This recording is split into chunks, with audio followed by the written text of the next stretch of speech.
this is Felissa Rose. I'm Angela from Sleepaway Camp, and you're listening to Rock Video Rental.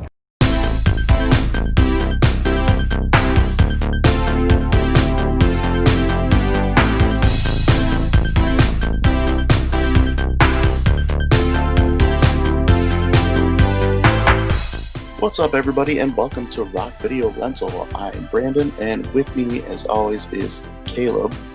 Caleb, how's it going? It is going. It's been living the life, still in quarantine and doing a whole lot of nothing. So, how about you? How was your past week on the exciting life of Brandon? Oh, not too bad. We just had 4th of July weekend, so I ran a garage sale at our house, so I was outside in the almost 100-degree weather, sitting there all day, so it was pretty tiring. Got a chance to relax and, kind of float in the pool and have a few beers, so it wasn't too bad. But yeah, still under that quarantine, and there doesn't seem to be like an end in sight. No. I think we've actually gone down a couple levels now. Yeah, and the latest two, actually, we haven't discussed this. I'm surprised I didn't text it to you when I heard about it. But the other thing that we talk most about out of movies and entertainment is sports. And college football just had the announcement today about them only playing conference games, and that's still even questionable. So more good news out of quarantine. Yeah, I was talking to our friend Craig about that, and so what's Notre Dame gonna do? Nothing, because they're not in a conference. Yeah, I don't think they should be allowed to play, and maybe that'll make them join a conference. I agree. Or maybe they should just play a bunch of the FCS teams that all the Power 5 canceled with. Yeah, that'd be a good thing. Because then they would give them money because those schools needed the money from those games. And then Notre Dame just looks silly because they're playing like B League teams. They would still make like the playoff or something. Oh, my word. Show your face. Oh, so aside from sports, with the quarantine going on, I'd say that really one of the only positives about it is that we're home enough and we have time to watch some stuff. So what have you been watching? Well, for me still, it's been kind of the normal shows, Brooklyn Nine-Nine, Family Guy, and I've been sinking a lot of time still into gaming with The Last of Us Part 2 and trying to finish that game.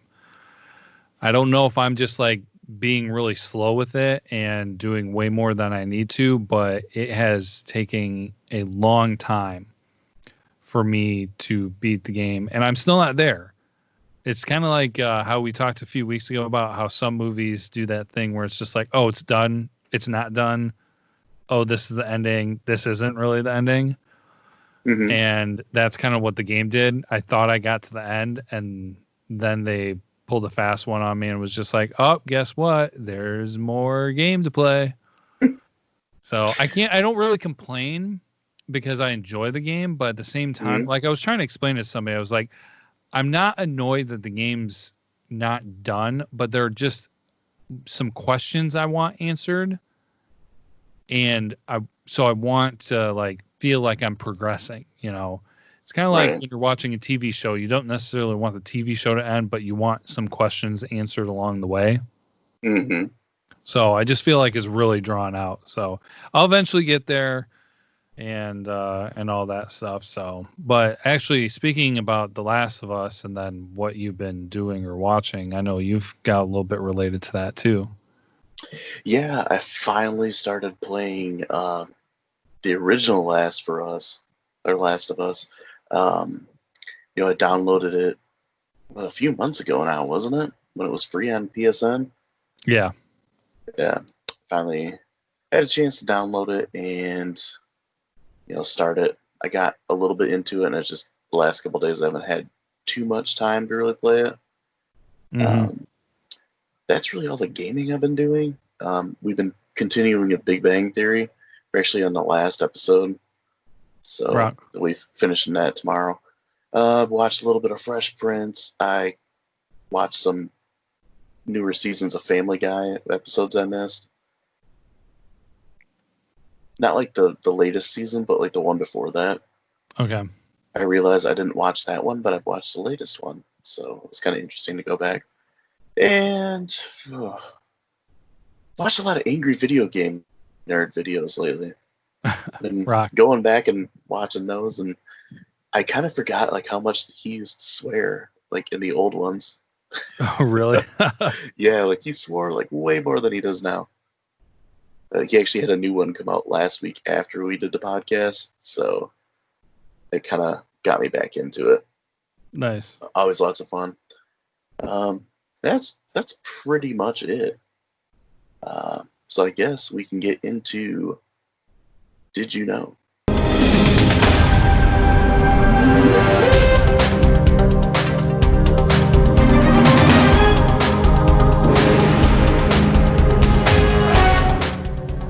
So, Did You Know? Our segment where we give useless facts that you can impress people with or make them roll their eyes. And this time, Caleb, it's your turn. What do you got? All right. So I may be kind of repeating myself from a previous episode, but if you don't know it, I am, I wouldn't say like a history nerd, but I'm a fan of history. I always like learning things from the past and just unique, interesting facts and events. And so this one, we're going to be going back to a fairly recognizable figure in history, and that is Napoleon Bonaparte. And so did you know that at one point Napoleon was attacked by thousands of rabbits? What? Yeah, it might be a little bit misleading, but it's a funny story. So apparently, after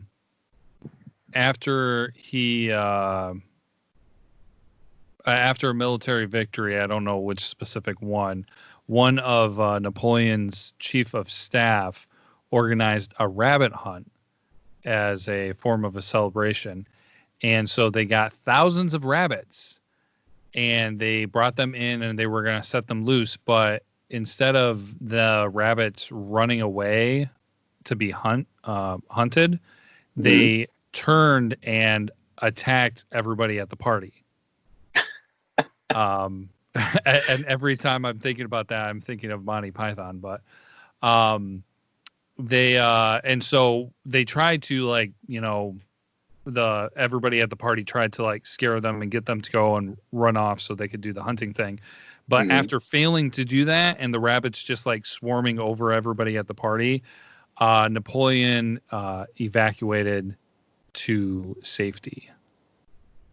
So he may have won many military victories, but apparently the rabbits are what did him in.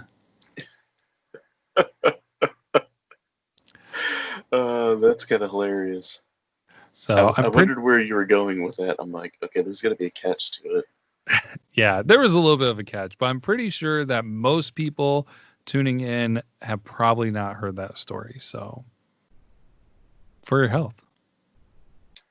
Yes, informative and historical. So from there, we can move on into our main topic of the week. Dear Mom and Dad, I've been at a sleepaway camp for almost 3 weeks, and I'm getting very scared. Welcome to Sleepaway Camp. Someone is watching you. Hey, Baba, Reba! Someone is waiting for you. Someone wants to scare you to death.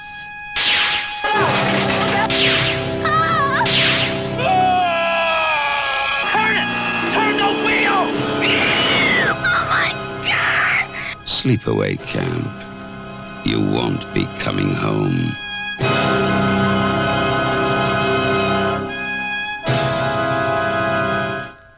So the topic of the week, we will be talking about the 1983 slasher movie Sleepaway Camp. It is directed by Robert Hiltzig. And the plot is Angela Baker, a shy, traumatized young girl, is sent to a summer camp with her cousin. Shortly after her arrival, anyone with sinister or less than honorable intentions gets their comeuppance. That's kind of a weird plot wrap up, I guess. Yeah. Because I feel like there's, with most slasher movies, there's like a red herring. Mm-hmm. Try to divert your attention away from who the real killer is. And I feel like that plot just kind of ignores that. Yeah, I feel like it would have almost been better to describe it as, campers just begin to mysteriously have accidents, because not even all of them were dying. They were just like getting serious injuries. Yeah, there's quite a few that just get serious injuries. So the cast for the movie is Felissa Rose as Angela, Jonathan Tierston as Ricky, Karen Fields as Judy, Christopher Collette as Paul, and Mike Kellen as Mel. So along with the great intro that we got from Felissa Rose, we were able to get another little thing for you guys. We'll be throwing that in at the end of the episode, so look forward to that. Got a pretty big cast in this movie. Those are just like the main ones. mm-hmm. It's a summer camp. There's a lot of people working there, and there's a lot of kids at the camp. I guess with this, we can just talk about what happens. I really don't want to go into super detail on it, but so basically, we get to meet. The movie starts off with a guy and his two kids on a small sailboat on a lake, and they're just enjoying the sun and being out on the lake and stuff in the summer, and the boat capsizes, and then there's some teenagers going around on a speedboat. They're not paying attention where they're going, and they basically run over the family, and you see the father kind of floating by, and then you see one of the kids floating by. And you get one of the girls that was water skiing behind the boat screaming, oh, we gotta help them. And then it goes from there to we see the girl is with her cousin and her aunt, and they're getting ready to go to summer camp. So she's been pretty much adopted, since the father and brother died in the accident. Yeah, and she's it was what, 8 years later or something? Yeah, right? Something like that. That was one thing I appreciate, because I've noticed watching tons of slasher movies that it's almost like always in groups of 5. It'd be 5 years later, 10 years later, 20 years later. But yeah, a nice, not such a perfect number, quote unquote. Mm. But yeah, so you could tell she's very shy, doesn't talk very much, and it doesn't like the idea of going to camp. But they arrive at the camp, and it's right from the get-go. You could tell that none of the other girls care for her, because she's a little different, doesn't speak up, doesn't she has a tendency of staring at people. And I said to you, I noticed in this movie that Angela doesn't speak in the movie for the first 32 minutes and 25 seconds of the film. Yeah, it's kind of funny that you mentioned that, because I honestly, I felt like it was setting her up, her character up as being like that, and when she started talking, it was okay. I get it. There was kind of a dramatic thing that she actually spoke to somebody, but then when she started talking more often, I was almost a little bit disappointed, where I was just like, I feel like she's changing almost. Yeah.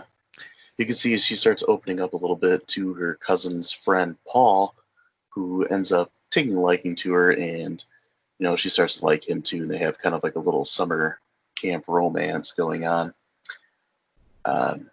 So get like your bullies on camp too. There's a group of guys, and their names really aren't like super important. They're kind of just there for like a body count. Kenny. With a lot of Kenny. Kenny's the only one I remember. Yeah, I got a couple names here too. Like when I compiled the kill list, because with slasher movies, like that's like the big thing that people remember is the kills, the goriness and the graphics and all like special effects and stuff for the kills, plus an ending. And this movie doesn't lack in either of those departments. So I don't know the ending. I don't know if a lot happened at the ending. Yeah, for those of you that have seen this movie, you know about the ending. If you haven't seen this movie, I will give you a spoiler warning, because it's one of those movies where you just have to experience it. Yes, and then FYI too, we didn't mention this. I think we talked about it maybe last time when we said we were going to be watching this. This was my first experience with this movie, so yeah. And I told you like going into it as well that this is the kind of movie like I want you to watch it. I'm not going to tell you anything about the ending. I want to get your reaction to it, because going into it, I bought this movie on VHS from a rental place that was getting like rid of all their VHS tapes, and I didn't really know anything about it. And I was like, oh, this kind of sounds like a Friday the 13th style movie, so I'll get that.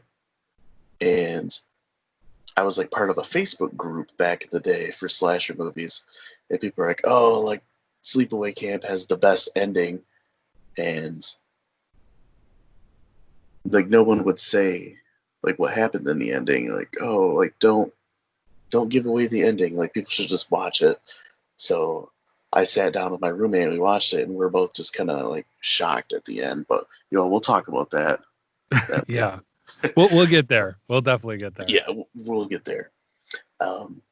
So we meet like the bullies and stuff, and there's a group of girls that are like really mean to Angela. You get Judy, who's like the main like bitchy kind of promiscuous girl at the camp, and we also get Meg, who's kind of one of them that's in charge. Meg, she's like I would say she's one of the kind of counselors, I guess. Yeah, well, no, she was a counselor. Yeah, her and then Susie, who's more like understanding and a little nicer to. Yeah, that's the thing that kind of surprised me. I mean, I get it, like but I was surprised that they had a counselor be that, I don't know, trashy of a individual to some of the campers. But hey, I had limited summer camp experiences, so I have no idea if any counselors were actually like that. Well, I had 0 summer camp experiences, so I just assume that there's always one. Just from watching slasher movies. But they torment her, they say terrible things to her. That Judy kind of like seduces Angela's love interest, Paul, and Angela sees it, so that causes a rift between those two. And they at one point towards the end, like they pick her up and they throw her in the water, because like she never goes swimming with any of the other girls, never takes a shower when the other girls take them, and they rag on her for all that. But along with the other campers and counselors, you also get people that are working there. And one character that always stands out to me, probably mostly for bad reasons, is that cook. Artie, yeah. Yeah. That guy was disgusting. Yes, he was. Everybody's kind of standing there watching the camper show up so they can greet him, and they're all running off the bus, and he is like making these disgusting remarks about like the young girls, and like the other guy that works in the kitchen with him, Ben. Ben. He says to him, he's like, they're kind of young, and he's like, where I come from, they call them baldies, and it just like makes me shudder every time. So yeah, he played a good creep. Oh yeah, for sure, and he just looks like skeezy and creepy. But he makes a move on Angela, and Ricky, Angela's cousin, kind of sees what's going on, and he yells at the guy, and it stops him, and Angela has time to run away, and that guy, yells in his face like, "Don't tell anybody what you saw here, or you're gonna get it," kind of thing. And that's when we start hitting with the quote unquote kills, because like we said, not all of them are kills. So Yeah. I guess I could just kind of go into that list. So, Artie is the first one to get it. He is boiling corn in like this huge pot. I've never seen a pot that big before. It is massive. Like you could like sit down in that thing. Yeah. It's that big. It's enormous. So he goes and he's standing on top of a chair so he can reach the top of the pot, and he's like putting salt in there and checking it, how it's boiling and all that. Well, we see like these hands come in and grab the chair, and he's like, "Hey, stop horsing around." It's like, you could have killed me or something like that. And, slowly the hands start pulling the chair away, and he's yelling and cussing them out, and they yank the chair away, and all the boiling water falls on him, and he's laying on the ground and just screaming, and he's got like all these horrible burns all over him. Mm-hmm. And the paramedics come and pick him up. So that's one of them that's like, it's not a kill, but it's pretty gruesome. Yeah, and also, kind of on that note in general with this, so coming in with no knowledge whatsoever, I thought the special effects and everything were pretty decent. Yeah, they are fairly good for a movie that has a small budget. Mm-hmm. And I'll get a little bit in more with the special effects and like the budget and all that kind of stuff when I get to the facts part. Yeah. So after he goes down, the Kenny that we mentioned was next. He gets drowned in a lake. He's in a canoe with a girl. I can't remember her name, and he flips it, kind of joking around, kind of trying to flirt with her. Girl gets irritated and leaves, and he's kind of under the canoe, just being stupid, and the quote unquote killer pops up and drowns him. And another great special effect is that we see him like the next day when he's discovered, just laying there dead under the canoe, and like a snake comes out of his mouth. Yeah, that was pretty gruesome. Mm-hmm. And one glaring, weird, unusual thing that happens before this is that all the guys go skinny dipping without the girls. Yeah, and they even mentioned too, like, we're gonna go skinny dipping, and one guy says it's like 10 of us and like 3 girls. Like, how fun is that gonna be? And they try to get Angela to go. Yeah, and she won't talk to anybody. But then none of the girls went. Yeah, none of the girls. They're there, but none of them go skinny dipping. So it's just like, of course, you get to see like 5 guys' butts, and I'm like, oh, okay. Yeah, I was just kind of like, okay, I had limited, like, there weren't that many experiences in my life with skinny dipping and everything, but I don't know that there was ever a time that just a bunch of guys went. That I thought that was a little unusual. Yeah, for sure. So the next one we get is kind of an interesting one too, because it really doesn't, for a slasher movie, it doesn't involve any slashing. So one of the guy bullies at the camp named Billy, he gets killed he goes into the bathroom, and he's like sitting in the stall. The killer blocks the door by putting a mop through the handles, and then cuts open the screen to the window and drops in like a huge beehive, and he basically just gets stung to death. The special effects on that one were pretty good too. We see him like laying on the ground with stings all over him. He's got bees all over his face. Mm-hmm. The next one that gets her comeuppance is Meg. She gets stabbed in the back like through the shower wall and sliced down her back with a big knife. Yeah, there's your slasher element. Yup. And like the next one is, I mentioned to you before, talking about slasher movies, a lot of times the kills will happen off screen. Mhm. And this is when we get 4 campers that are hacked up in sleeping bags. And they're just That kind of like discovered. that one surprised me. Yeah, because they 'Cause were kids. They were younger kids. Yeah. And so you said, hey, at the end, there's a twist.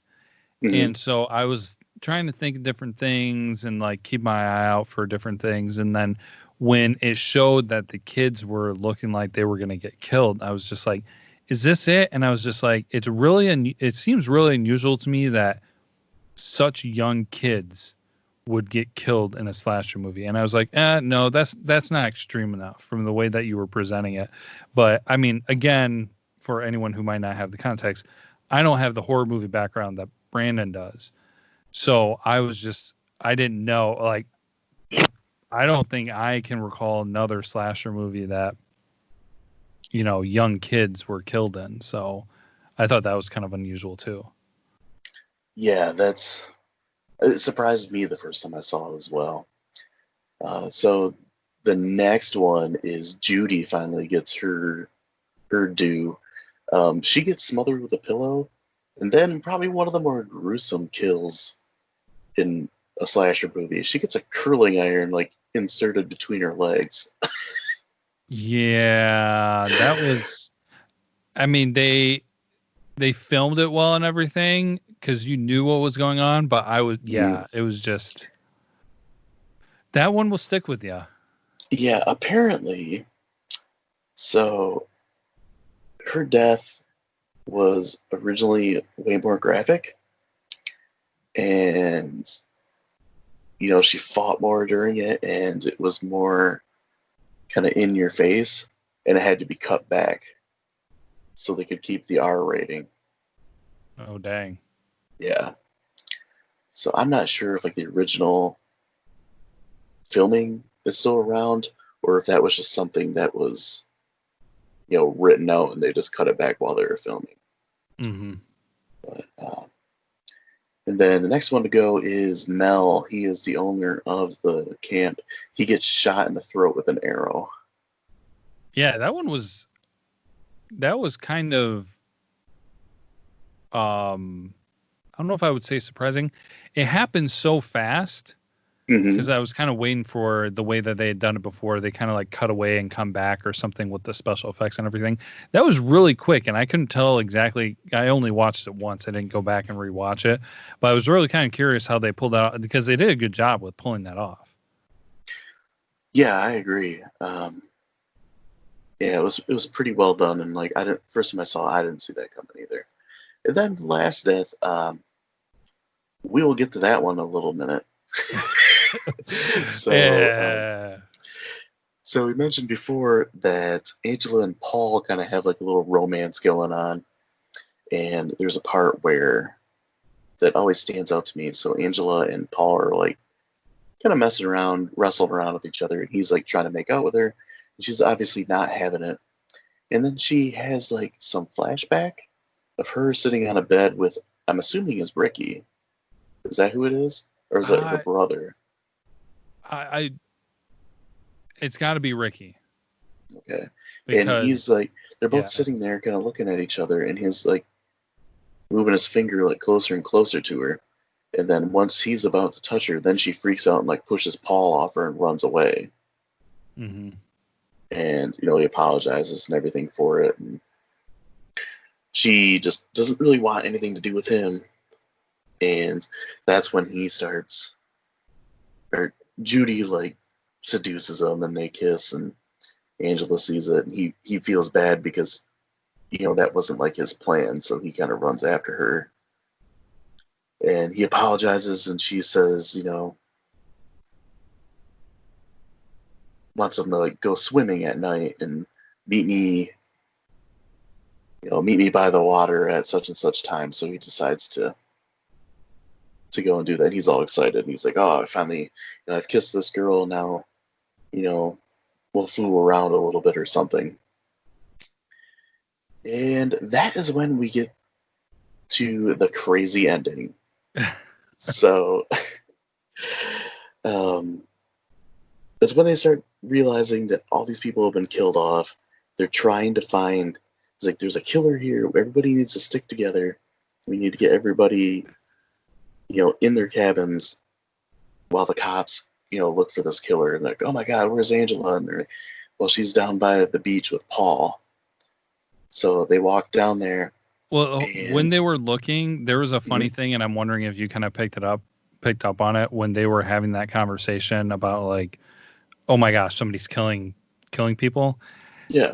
They're at first like, okay, everybody, you need to go back to your cabins and make sure the kids are okay. And then they start talking about it, and then they're like, okay, forget that. We're going to go look for people in the woods. So they're just like, screw the campers. We're going to go look around and try to find some stuff. And I just thought it was kind of funny how they scratched the plan of being like, let's think of camper safety. No, let's just go send a search party out and just leave everybody in the cabin. Well, it's obviously didn't care about camper safety to begin with, because how many died? There was like 4 or 5 that died, and then Mel kept wanting to keep the camp open. Yeah. It's like, well, we just won't tell them. Tell the parents that they had an accident, but we won't tell anybody else what happened. And we're good. We don't want to miss out on the money that they're giving me. So, they're going around looking, and they find Angela on the beach, and she's got like her back to them. And spoiler alert. Warning! Warning! Warning! Warning! Then we get like another flashback. And this is where, like, I guess shit hits the fan, where it starts going kind of crazy. It gets interesting. So we get a scene of a young kid that we're to assume is Angela, has their head all bandaged up, and the aunt is talking, saying, we already have a boy, so another one just wouldn't do. So it only makes sense to have a little girl, and I've always wanted a little girl. And it's like, I think that calls her Angela. It's like, I think that's a great name, and I think it means angel, and I'm sure it does.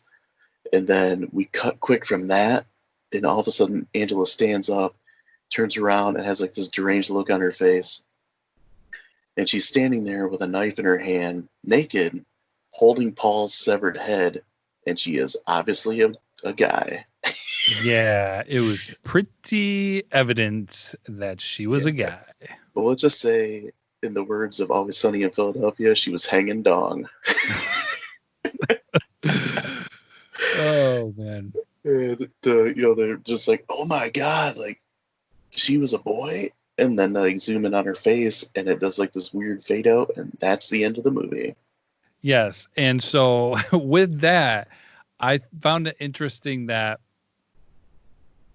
there was, yes, definitely in a situation like that, there's going to be the shock and awe of you thought somebody was a girl, but they're actually a boy. But then at the same time, you also have to recognize that she just killed a guy, and I don't know if she just cut off his head or like actually like gnawed it off. Didn't she have blood on her face?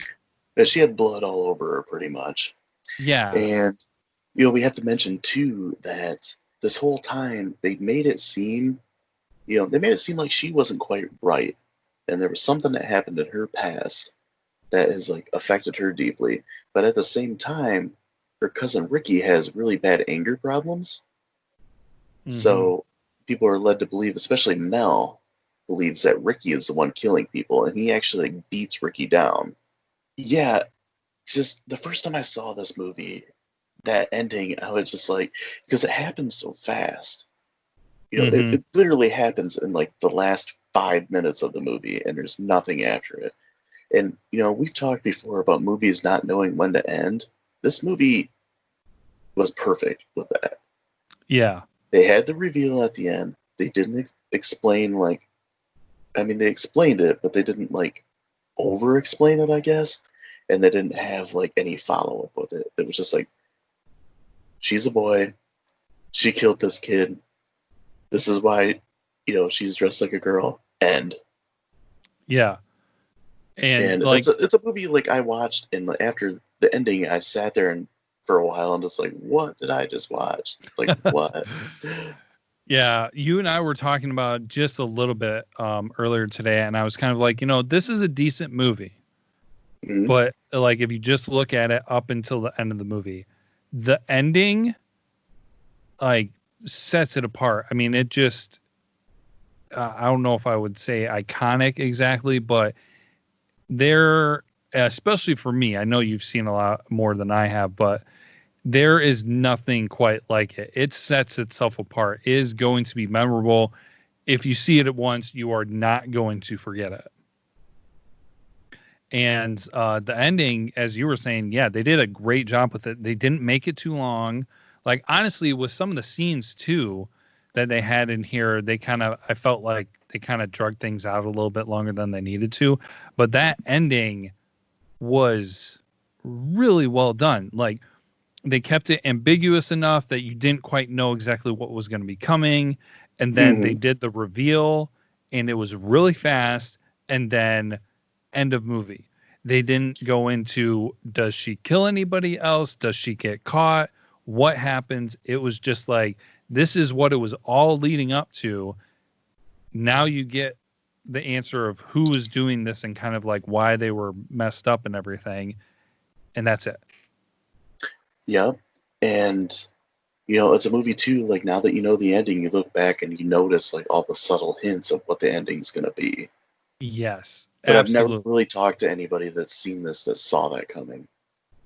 Oh yeah, no. So when you told me the end has a really crazy twist, I was just like, okay. So I was watching it and I was thinking, at one point I was just like, well, maybe the dead brother, quote unquote, wasn't really dead. Because I don't know this for sure, but was that camp on the same lake? I'm not sure. That it's quite possible. Because I couldn't tell if it was the camp that was in the opening scene on the lake or not. I couldn't tell. It's quite possible, yeah. So either way, I was kind of thinking, I don't know if maybe this is the brother that they thought died, but he really didn't. Yeah. And then also at one point too, I thought, oh, maybe it's the aunt because she's being overly protective of the girl and she's like been watching, stalking, hunting.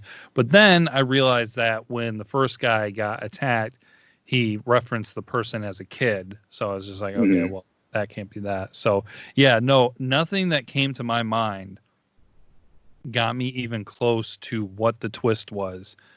I mean, I got it like when they started that flashback, I got it like just a minute or maybe seconds before they really kind of open it up. Yeah. And so, yeah, it was, I would be hard pressed to believe that anyone would be able to figure that out ahead of time. Yeah, and I mean, it's a movie too where you don't really wonder who the killer is, because I wasn't really thinking it was Ricky the whole time the first time I saw it. I was like, okay, it's pretty obvious to me that Angela is the killer. Yeah. But the fact that Angela's not who you think she is the real twist. Yeah. And I guess, we can get into kind of things that we found interesting with it. And I mean, we already kind of discussing the ending, so we can kind of elaborate from there. What were you going to say? One thing still connected with the ending, and I don't know if this is maybe in something that you've got with like trivia and things like that, but when it happened, it was kind of, now, of course, this movie is not the most popular movie. If you say Sleepaway Camp to the average person, they're not going to know what you're talking about. Right. But it made me think of other iconic movie moments where nobody knew what was going to happen. And so do you know, like, was it well known what the ending was going to be, or was it just like a small group of people that were aware of what the actual ending was going to be? That I'm not sure of. Because I would find that really interesting, because kind of like the whole Star Wars, Darth Vader, Luke Skywalker, you are my father, or I am your father thing, where only a set Spoiler. Spoiler. Sorry. where only a few people knew about it, Mm-hmm. I was kind of like, this would have been crazy. Like, could you imagine if you were in that movie and you watched it and you didn't know that was going to be the case? Like, you just knew Angela's the killer, and then the only people that filmed the last scene were, the two people that found them, Angela and Paul, and then the couple camera people. Yeah. Like, something that idea reminds me of that I was telling my wife of today is, the scene in Aliens where the alien burst out of the guy's chest? Oh, yeah, yep. Like, no one in that scene knew that's what was going to happen. Yeah, I heard that. So all their reactions are, like, genuine. Mm-hmm. But yeah, if they wouldn't have told anybody that's what the ending was, except for, Angela or whatever, then that would have been pretty crazy. Yeah, so that would be interesting if there's ever a way to find that out. But and now there's one. So you're talking about interesting things about the movie and everything. I didn't know exactly when to say it, so I'm going to say it now. Mm-hmm. Who is there? Anyone, whatever, that when you see Angela makes you think of something else? Mm-hmm. Like just a look of her? I don't want to get too specific. Like, does the character Angela remind you of anything else in any way, shape, or form? Not really. I could not get past this the whole entire time until she started talking more. I constantly thought of 11 from Stranger Things. Okay, yeah. I can see that. Seriously, if you go back and watch it, they kind of even look a little bit alike. Mm-hmm. And so I was just, every time she was there and she wasn't talking and she was being quiet, and the way that she would look and everything with that blank stare, I was just like, it was almost like seared into my head. I was just like, it to me, and I know it might not be everybody, but it to me was so similar. I was just like, I almost felt like 11 almost played off of that persona that Angela had in this towards the beginning of shy, awkward, not talking. Because Felissa Rose did a really good job of capturing that awkward, but still acting and kind of having a limited. I don't know. It just worked really well.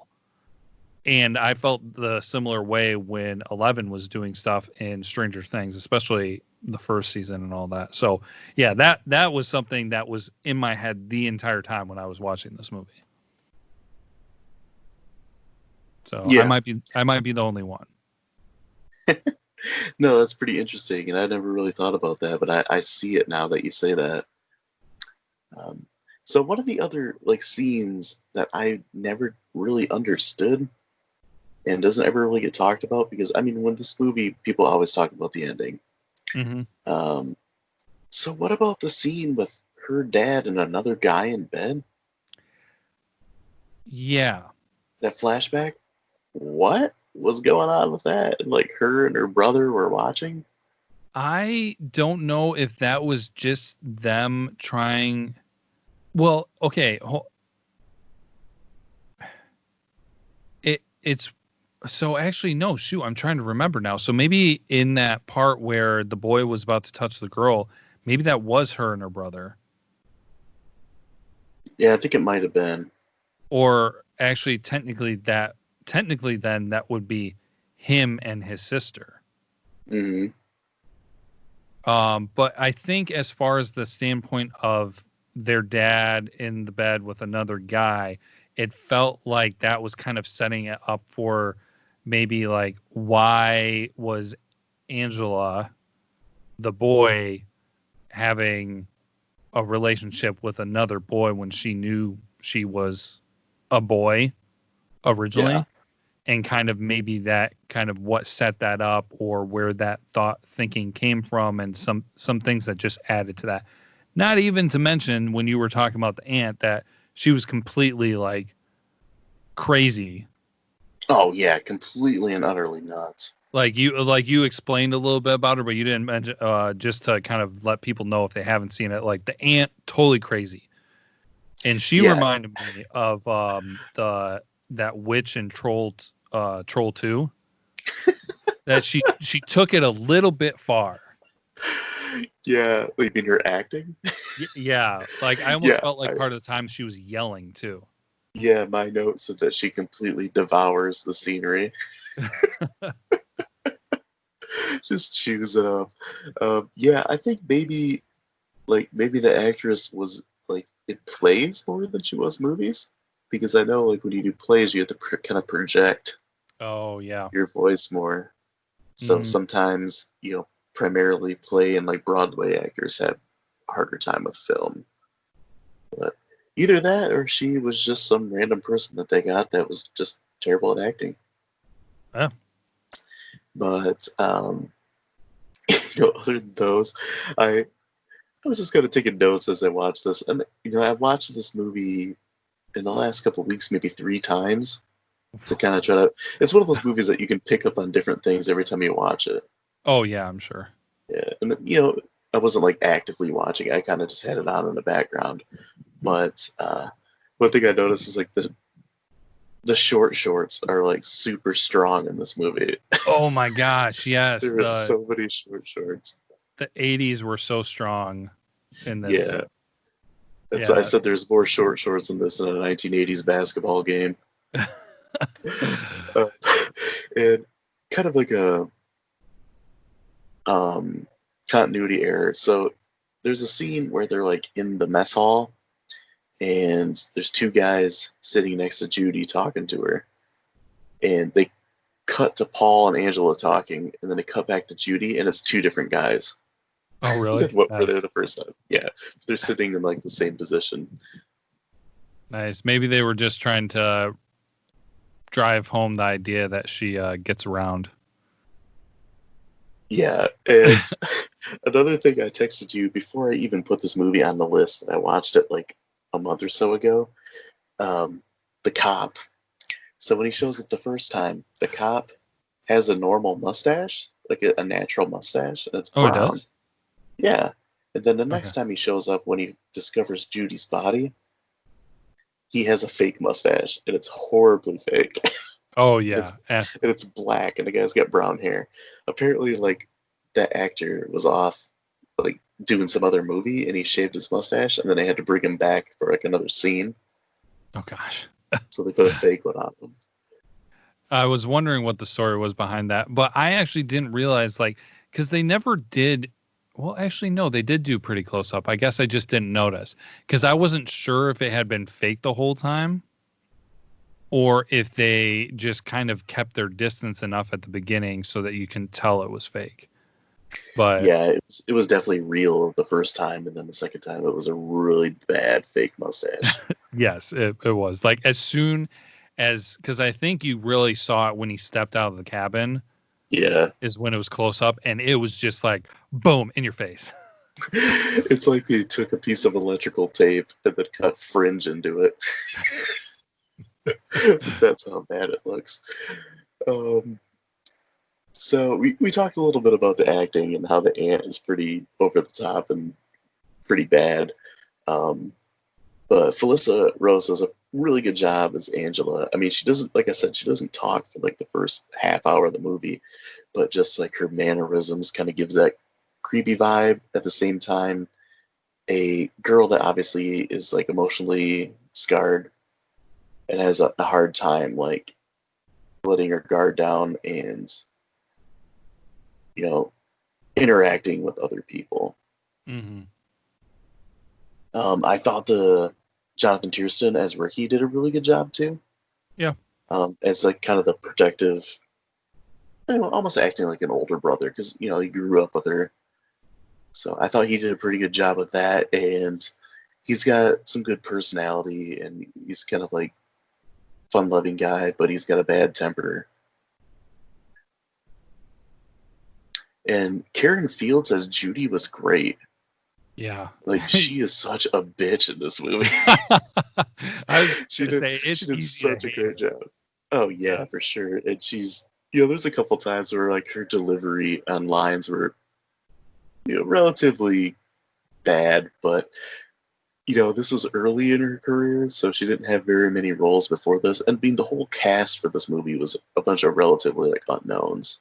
Oh yeah, and they were so young too. That was one thing that really surprised me when this started, on realizing how young the main characters were.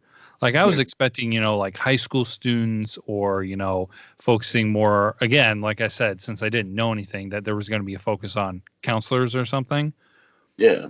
But the main focus was on essentially kind of like, I don't know, middle school, maybe freshman in high school. Yeah. Kind of. So, we get a wide variety of ages. I would say they go anywhere from like, some of the younger kids are maybe like 4th grade. yeah, no, yeah, that was the thing. Like those really young kids, and then they wound up like getting killed. I was like, whoa. Yeah, probably like 4th grade until probably like some seniors, maybe like some of the counselors, like Meg was probably like a senior or something like that. Then we get a couple older guys, like the big muscle guy with the big, thick, flowy hair. Ronnie, I think, was it? Yeah, something like he was one of my favorites because all the outfits they had, and then it seemed like he would like jump in to save the day or be the nice guy, and it just was.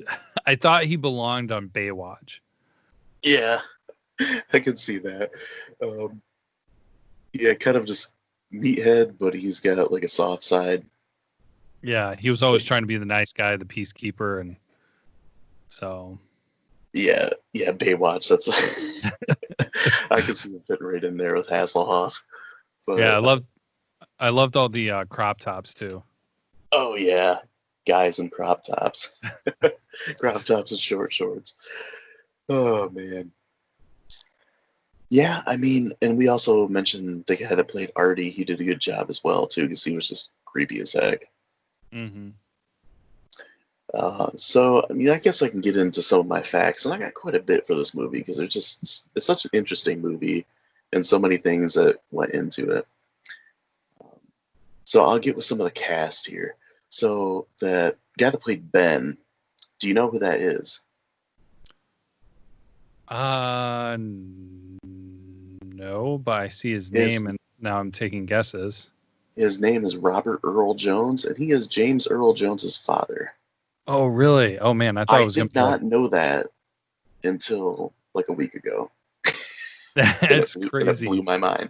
Because if you listen to his voice now, you can totally hear it. He sounds just like James Earl Jones. Yeah, I was thinking that he would be like a brother or cousin or something, maybe, or. No, So it's James Earl Jones's father. That's crazy. That's cool. And another interesting one here. So at the beginning of the movie, they have. So Angela's actual name was Peter. Okay. And young Peter is played by Maximo Sorrentino, aka the Situation's brother. The Situation from Jersey Shore. Oh my gosh. Yeah. This movie was shot in New Jersey. So nice. Yeah, he had like a couple small roles and things back in the 80s. And then, after The Situation got famous from the Jersey Shore, they had a show called The Sorrentinos, and he was in that. So, Felissa Rose's mother didn't like the idea of her daughter killing all the people. So the scenes with the killer were actually Jonathan Tierston. And it's pretty obvious now because what we watched on Tubi is like the 4K or like the 2K or something like that restoration of the original film. Okay. So it's pretty obvious that when he's standing in a doorway, because they have like that harsh lighting in the background, so you kind of just see a black figure. Mm-hmm. But you can, with the new restoration, you can see easy that it's Jonathan Tierston and not Felissa Rose. Okay, like it was quick enough that I wasn't sure, but I felt like they were I didn't know if they were doing it on purpose and still trying to be like, oh, is it Angela or Ricky? Because you could see his haircut with hers. So I was like, okay, are they doing that on purpose to try to confuse you, or what's going on? So that's interesting that you pointed that out. Actually, one time too, when I noticed that it looked like shorter hair than Angela's hair, was when they killed Kenny under the canoe. Yeah, and this movie, it kind of makes me laugh. It was a thing that I noticed watching these old slasher movies. When you don't know who the killer is, so, much like the first Friday the 13th, the people getting killed will say something like, "Oh, it's you. What are you doing here? What are you doing way out here?" Yeah. So like, they never say like, "Oh, hey, Angela," or something like that, and that always just cracks me up. Yeah, no, for sure. There were a couple times that it was kind of awkward how they deliberately kept it ambiguous, but yeah, that always cracks me up. That the victims will just not say a name. So the ending was done with a college student that they got wearing a Felissa Rose mask, and they got him. Like they asked him to do that. He kind of, was nervous about it, so he got drunk beforehand. Oh my gosh! And there's actually a scene where you can see him like changing in the background. Oh really? Yeah, you can see him like really slightly. It's like in between, like the bottom of a canoe and like the top of the grass. You can kind of see like him changing in the background and the stuff he had to wear.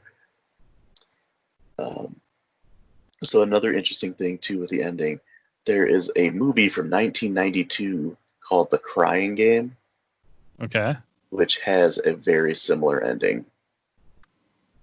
And that one's kind of infamous too, but that one's a little more known. It's kind of the other way around, I think, where the person is a girl dressed as a boy.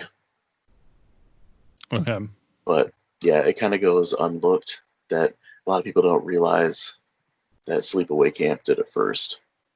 And actually, The Crying Game has a 7.2 out of 10 on IMDb. Oh, wow. Yeah. So I feel like that movie kind of owes a little bit to Sleepaway Camp. So and you've seen that one, you said? No, I haven't seen it, but I know that's kind of one of those where everybody knows the twist ending in it. Okay. Where it's like it's a well-known movie enough where people know what happens. Kind of like The Sixth Sense. What happens in The Sixth Sense? Just kidding. So the next one is Jonathan Tierston in casting. He was only asked to scream obscenities. So that sounds if you notice, like, in the movie, like I said, he's got a bad temper and like he just comes unhinged a few times. So that's kind of funny to think of. When Felissa Rose was casted, they only asked her to sit there quietly with a blank look on her face, eating a candy bar. Interesting. Yeah, and she was paid $5,000 for her performance. Oh.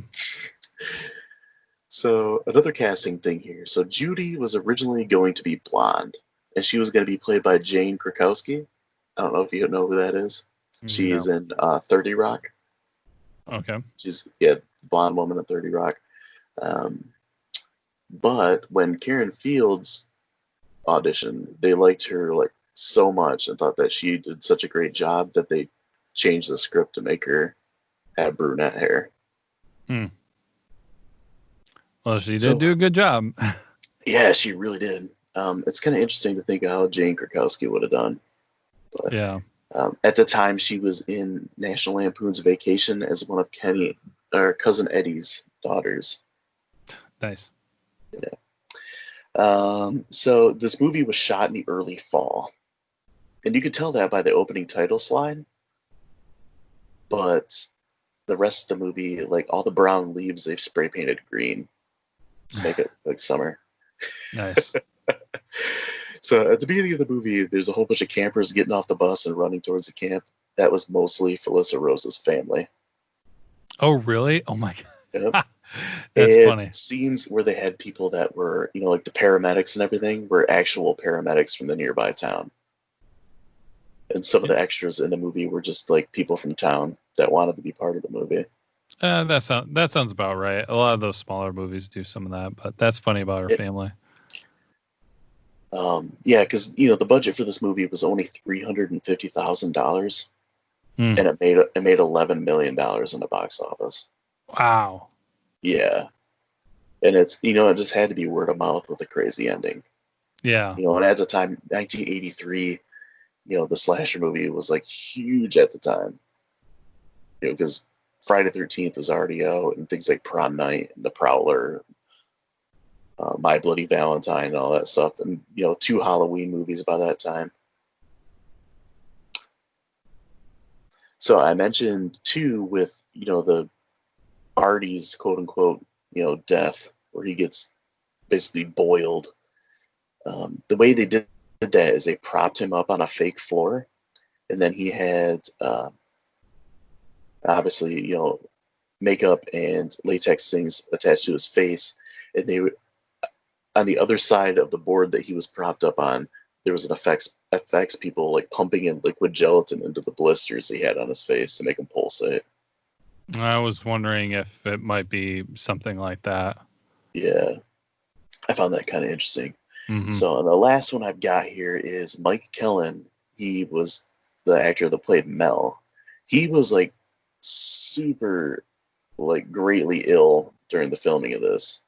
Really? And he hid that from everybody because he didn't want anybody to know, and he knew like he was like terminal with lung cancer. Oh man. And he passed away 3 months before the release of the movie. Oh man. Yeah, so he didn't even get to see that it was like a huge success. That's crazy. Well, I mean, kind of a good way to go out with how successful that movie ended up being. Yeah. I just clicked on his IMDb, and so that's the last one on his acting list. Yeah. Yeah, and that was a real quick comment. That was kind of an interesting. I felt like that was a weird dynamic with him being the owner. Not so much him being the owner, but the fact then that the counselor Meg was like hitting on him. Yeah, and I was like, really? I mean, I can She understand was all that. excited that they were gonna like fool around with each other, and he's like this old kind of rough-looking dude. Yeah, like I understand that dynamic. Like that's been played in other movies before, where a counselor is, has a fling with the owner or whatever. But he's like old. Yeah, he's like quite in his late 60s. Yeah. So I just thought that was kind of interesting. Yeah. So that is all I got for the trivia and facts, but we can move on into my small segment of Hanks for Nothing. And it is worth noting that as we record this today, it is Tom Hanks's birthday. Oh my God. And if you guys have listened to the show, you know that we love Tom Hanks. So Tom Hanks is the greatest human being ever. Pretty close. But every time we watch a movie, I try to find some way to like link the movie to Tom Hanks in any way possible. Sometimes it's really difficult, like last time with The Prisoner. Other times it's pretty simple. This time was a little difficult. I mean, it's a movie that's more like a cult movie in a time where, I guess before Tom Hanks really got known, because he had a few things in the 80s, but it wasn't until like a little bit later. So I had to kind of dig for this, and I found Carl Clifford, the production manager for this movie, was also the production manager on Apollo 13. Nice. Yeah, a little bit of a reach, but I found a way. So it continues on. And that's kind of been like, as of late, I've been saying, I'm gonna keep doing Hanks for nothing until I can't find a way to link a movie to Tom Hanks. Dude, if you were able to find one for The Prisoner, I feel like you're going to be able to find one for basically anything. And that was kind of a reach too. That was just Tom Hanks did in like an introduction speech for Jackie Chan winning an award. Yeah, it worked. I say that works. I counted it. So with that out of the way, we can get into our grades. And as always, I pull from two sources, Rotten Tomatoes and Internet Movie Database. We'll start with Rotten Tomatoes. So there's a critic score and an audience score. What do you think those are? Oh, And that's man. out of a scale of 100%. Yeah. Critic score. Let's go with 44%. The critic score is 82. What? Which blew my mind. I couldn't believe that. Like, I love this movie, and I think it's pretty good, like 80s horror movie. Not even just like slasher. Like out of all 80s horror, I think it's pretty good, and it's impressive for what they did for like how small the budget was.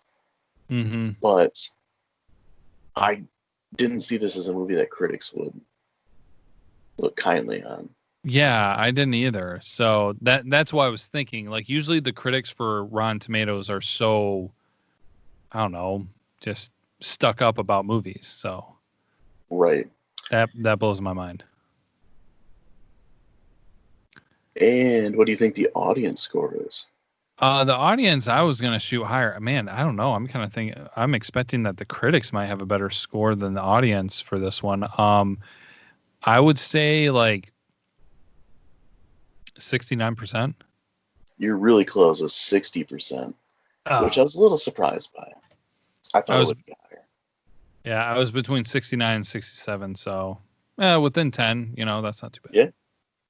So IMDb, we got a scale of 10. We got points in there too. So I got spoiled. I saw you got that. spoiled. I hate IMDb. They moved the stupid rating and they have it like all over the page, so can't avoid it. Yeah, so the IMDb score for this is a 6.3. I feel that's it's pretty fair, I'd say. Yeah, I agree. I think that's pretty. It's not a movie that everybody will like, but people who like this type of movie usually enjoy it. Mm-hmm. With that being said, what is your grade for it? So let's take the movie as a whole and just ignore the ending for a minute. Mm-hmm. I felt like it was pretty well done. The special effects were good. The story was a little bit different than some of the other ones I've seen. And I mean, it had its rough patches, some rough acting, and then maybe, like I said, how some scenes I felt were kind of drawn out. But overall, I mean, it was entertaining and it was good to watch. But then, as I said before, the ending just like makes it explode and takes it to another level. Mm-hmm. And so if you guys have been keeping up with our ratings and everything before, I'm going to be giving it a 4 out of 5. Okay. I think what would have taken it to a 4.5 out of 5 would be if some of the things were a little bit refined, like a little bit of the acting was a little bit better and some of those things that I kind of mentioned. Usually I reserve like the 5 out of 5 for like, this is such a great movie. Like pretty much I would say anybody and everybody should try to watch it when they can. Right. So it was close to maybe being a 4.5 because that like really honestly, like the uniqueness and the ending sets it apart. So I'm giving a 4 out of 5. Okay, Rock. My grade on it, I kind of base my grading a little similar, but kind of on the scale of, 1 is a movie that I'm never going to watch again and I hated it, where a 5 is going to be one that I really like it and it's something I watch like a fair amount, or I've watched more than, maybe 5 to 10 times in my life. So this one, I got to give it a 5 out of 5. It's something I really enjoy this movie. I love, the ending's awesome. Even on repeat viewings, I still like and really appreciate the ending. And I don't know if that comes from I've seen so many other slasher movies that try to have like these endings, and either you see them coming all the way, or it's just the ending happens. You're like, well, that was stupid. Yeah. So or ones that don't even try to like have any kind of twist to it or anything interesting that happens at the end. So the ones that do try, like this one, I really appreciate them. And the acting, it's a little spotty in parts, but I've watched some that were the entire movie is terrible. Yeah. Especially for like this genre and for like the subgenre of slasher. There's so many terrible ones that when there's a good one, you appreciate them more. So it's a 5 out of 5 for me. Nice. So Rock. with the grades out of the way, we can get on into suggestions. Thank you.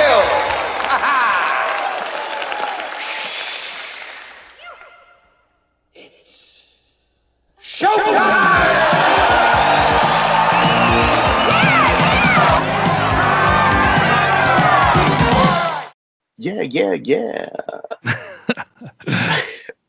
I feel like I have to do that every week, and I noticed that I've missed like a week or two of that. You did. I really hate myself for it, and I think it's just because we don't have the sounds all the time. Yeah. And I just blame your kids for that because they deleted that app off your iPhone.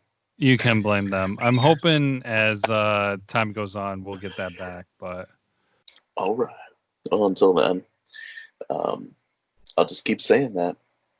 But suggestions, it is my turn. And I thought a little while about this, and I wanted to kind of stay in the same genre. And then I thought, why don't I just stay with the same series?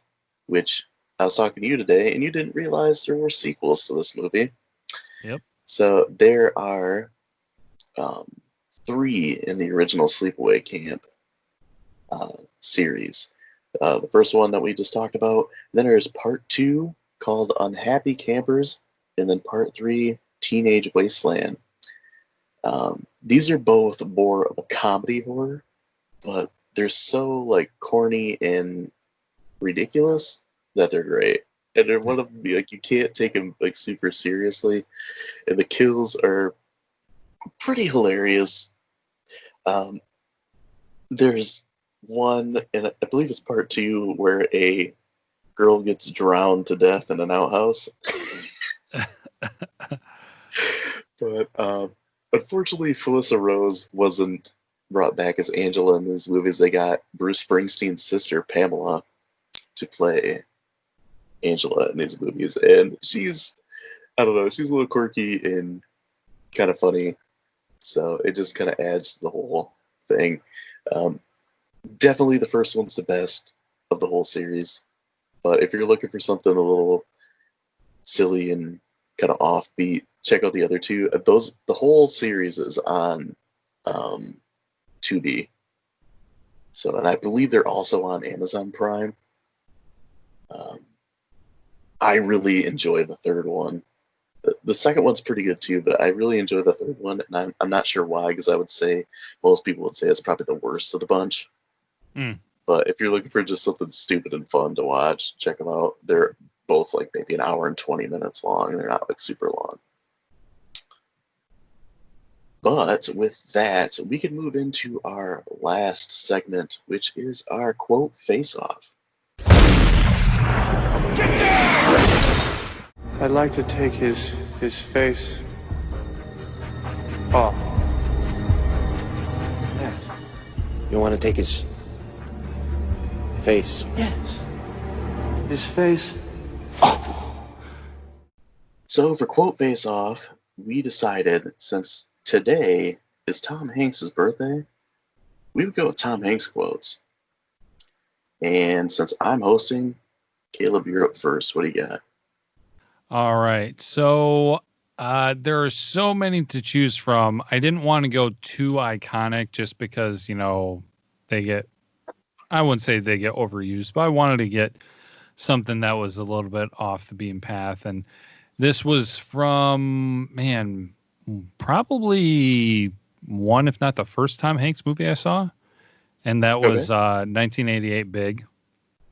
All right. Total classic. And I mean, you just were able to enjoy it even when you were young from the aspect that he's an adult or a kid in an adult's body. So some of the ways he thinks is the way that you think. And this scene is always great in where they're doing kind of like the debrief about a new toy that they're going to release. Mm-hmm. And it's the building or skyscraper that turns into a robot. Yeah. And it's just the interaction between Tom Hanks's character, Josh, and his coworker, Paul. And that goes, Paul explains everything, and Josh just says, I don't get it. What exactly don't you get? It turns from a building into a robot, right? Precisely. Well, what's fun about that?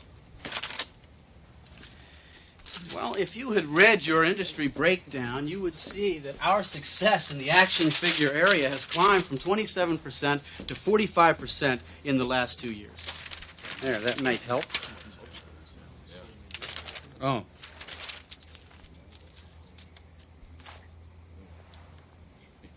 Yes. I still don't get it.